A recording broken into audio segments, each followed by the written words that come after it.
ఒక మనిషి నిలబడటానికి స్పేస్ ఉంటే చాలు. అంటే 6 స్క్వేర్ ఫీట్ అని అనుకున్నాం. 4 నుంచి 6 స్క్వేర్ ఫీట్ ఉంటే సరిపోతుంది. 4 నుంచి 6 స్క్వేర్ ఫీట్ ఉంటే కంఫర్టబుల్గా అది నిలబడచ్చు. సో నిలబడిన తర్వాత అందరూ అక్కడే నిలబడి ఉంటారు కదా, మెట్ల మీద వెళ్ళిపోతాం. సో సుమారుగా 4 నుంచి 6 స్క్వేర్ ఫీట్ ఆ ఫ్లోర్లో ఎంతమంది మ్యాక్సిమం ఉంటారు అనే దాన్ని బట్టి అసలు పెడితే అటువైపే పెట్టాల్సిన వల్ల అడ్డం వస్తుందంటే వెనకాల పెట్టచ్చు, షో తగ్గుతుందండి.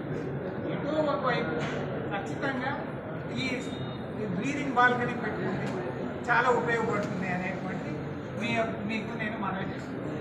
రెండోది ఏంటంటే దానికి పక్కన ఉన్న ఖాళీ స్థలంలో ఇద్దరు పెట్టారు. అలా పెట్టుకోవచ్చని దీన్ని ఏమంటారంటే క్యాంటిలివర్ స్ట్రక్చర్ అని, అంటే jetting into side places vacant space. దానికి పర్మిషన్ ఇస్తూ బిల్డింగ్ రూల్స్ని అమెండ్మెంట్ చేస్తారు. మంత్రి నారాయణ గారు దీన్ని అర్థం చేసుకొని 1.5 మీటర్ దాకా క్యాంటిలివర్ స్ట్రక్చర్ మనం కట్టుకోవచ్చు, అంటే ఎక్స్టెన్షన్ చేసుకోవచ్చు, ఎందుకని ఇట్లాంటి అవసరాల కోసం అని చెప్పి కొత్తగా బిల్డింగ్ రూల్స్ కూడా అవకాశం కల్పించడం జరిగింది.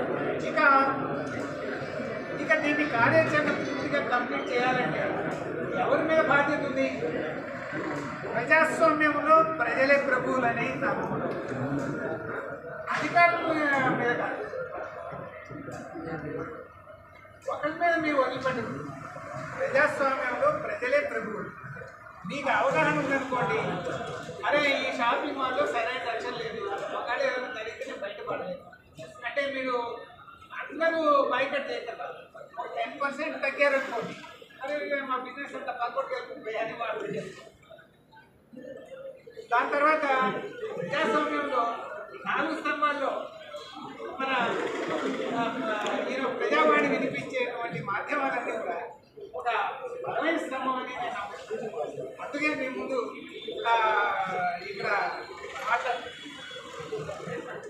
ఈ బలమైన స్తంభం ఏంటంటే ప్రశ్నించే స్తంభం, అధికారాన్ని నిలబెట్టే స్తంభం, అధికారానికి భయపడిన స్తంభం, ప్రజల తరపున పోరాడే స్తంభం. ఆ స్తంభం ఆ మాట ఆ ప్రశ్న అడుగుతూ ఉంటే ఎవరు ఆ ప్రశ్నకి అతిథులు కావచ్చు. ఆయన ప్రైమ్ మినిస్టర్ కావచ్చు, లేకపోతే ప్రెసిడెంట్ ఆఫ్ ఇండియా కావచ్చు, లేకపోతే లెజిస్లేటర్ కావచ్చు. కానీ ఈ సమాజంలో బిజినెస్ చేసుకుని డబ్బు సంపాదించేటువంటి వర్తకులు కావచ్చు. ఎవరు